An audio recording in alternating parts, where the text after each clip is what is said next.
Yeah, you know, with all the shock of the new, it's nice to have one place that you can come back to and where everything's predictable. Welcome to MsMojo, and today we're counting down our picks for the top 10 best shows you watched after school in the 2000s.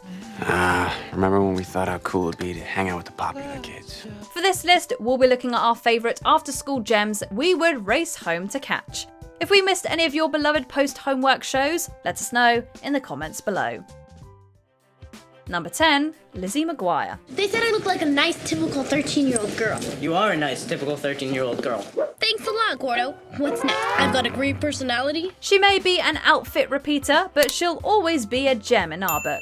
Lizzie McGuire is a quintessential teen show for 2000s kids, starring Hilary Duff as its titular character and offering up Lizzie's stakes on the trials and tribulations of being a teen. I would like to take you bargain hunting on Saturday. But bargain hunting? Lizzie was a relatable role model. She could be as awkward as they come, but she also allowed a generation of kids to live out their dreams. From meeting and kissing Aaron Carter to going on an actual Roman holiday in the show's movie spin-off, Lizzie did it all. We loved tuning in each week to see what she would get up to next. Someday soon I'll make you mine. Then I'll have candy all the time. Number 9, Everybody Hates Chris. Mr. Thurman hates me. Everyone does. It's in the title of the show, dummy. Chris may think that everybody hates him, but personally, we loved catching up with him and his family every episode.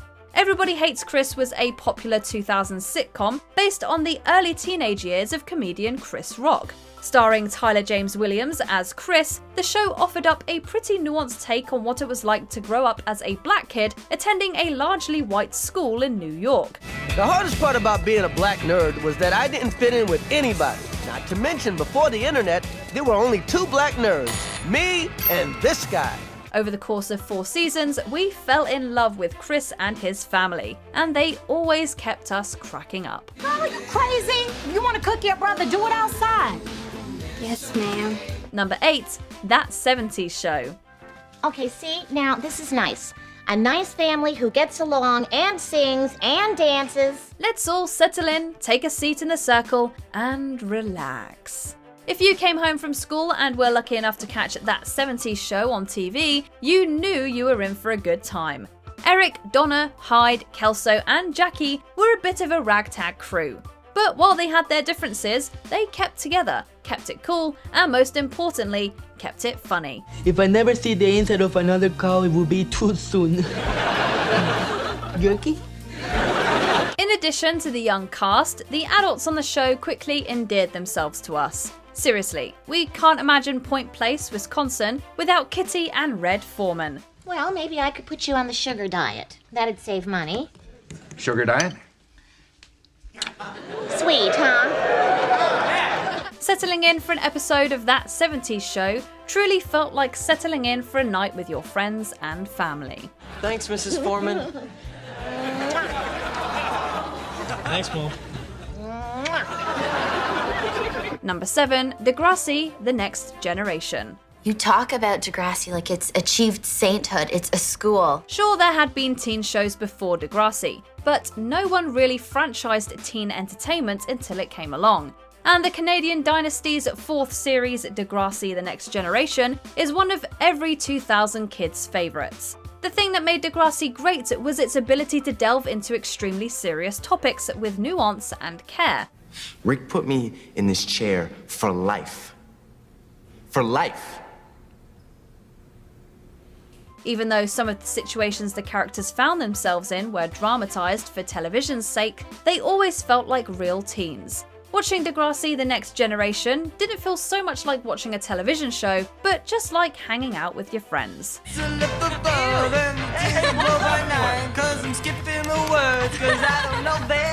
Number 6, Veronica Mars. Who could forget when Kristen Bell came into our living rooms and wormed her way into our hearts forever? One way or another, I'm gonna find ya. I'm gonna get you one way or another. Veronica Mars was a delightful show that expertly nailed the vibe of the noir genre while still maintaining a teen mentality. The titular character was a regular teenager by day and private eye by night, spending her free time delving into mysteries with more smarts than the town police. Veronica Mars is smarter than me. Oh, you stop it. Watching Veronica uncover truths and figure out complex cases was often the highlight of our week. And of course, we loved the romance aspect as well. You okay? She's cutting off her hair again. Number 5, Buffy the Vampire Slayer. You come on business, I hope? Yes. Lucky for you, people may be in danger. High school is hard enough without having to fight scary monsters, but Buffy Summers made all of that and more look easy. Joss Whedon's supernatural television hit is one of the most beloved shows of all time, and we're no exception to that rule. Sarah Michelle Gellar gave a stellar performance as Buffy, bringing relatability and strength to an unusually complex female character, for the time at least. I have no strength. I have no coordination. I throw knives like A girl? I'm not the Slayer.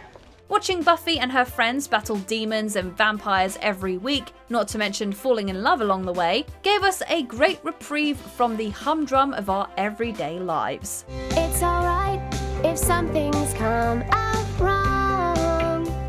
We'll sing a happy song, and you can sing along. Number 4, The Simple Life. We're really excited for our first day of work. No one thinks we're gonna be able to do it, but we're gonna do it. Speaking of strong female protagonists, we have to give it up for the original girl bosses of the 2000s. It's such a simple premise. Take 2 wealthy young women and make them actually, work. This isn't even cute, having to wake up this early. No. Not a good look. But what Paris Hilton and Nicole Richie gave us was so much more than that. The two took on jobs on farms, in restaurants, at a camp, and always made us laugh no matter where they were, whether intentionally or not. Both girls were experts at keeping us on our toes and helping us unwind after a long day at school. What now? I didn't need my leg. It's just one little spot. Number 3, Sabrina the Teenage Witch. We all know and love the Netflix show Chilling Adventures of Sabrina, but true 1990s and 2000 kids remember the OG sitcom Sabrina the Teenage Witch. Starring Melissa Joan Hart as our favourite magical teen, the show was kooky, heartwarming, and offered us a barrel of laughs each episode.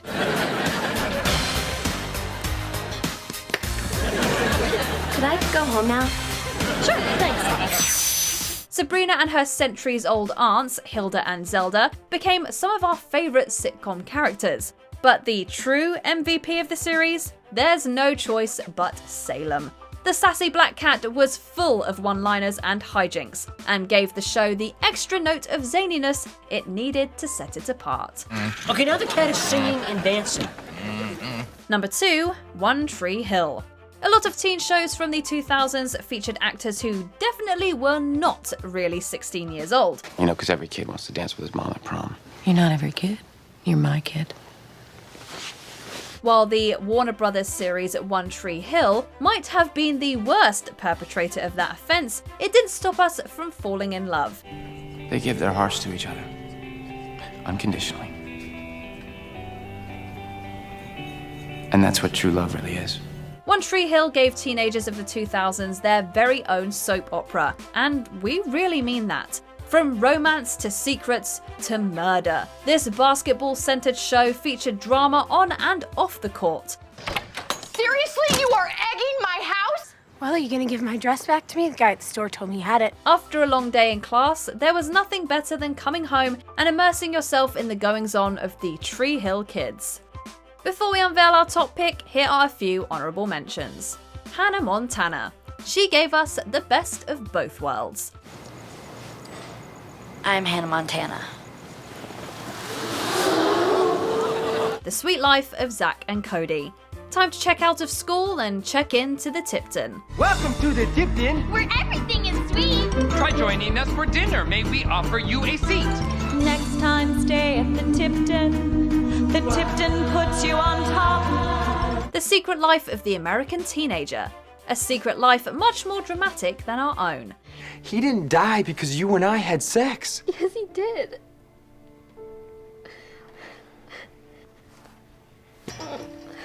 Everwood. No one did small town drama better. And I'm sorry that it took me so long to figure it out. I really am, because I hate all of the time that we lost, and I know it's my fault, and I just really hope that you can forgive me. Amy. Because I love you.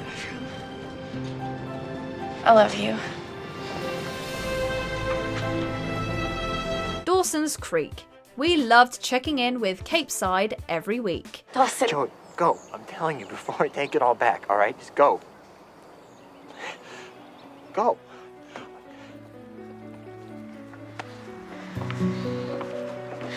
Before we continue, be sure to subscribe to our channel and ring the bell to get notified about our latest videos. You have the option to be notified for occasional videos or all of them. If you're on your phone, make sure you go into your settings and switch on notifications. Number 1. The OC.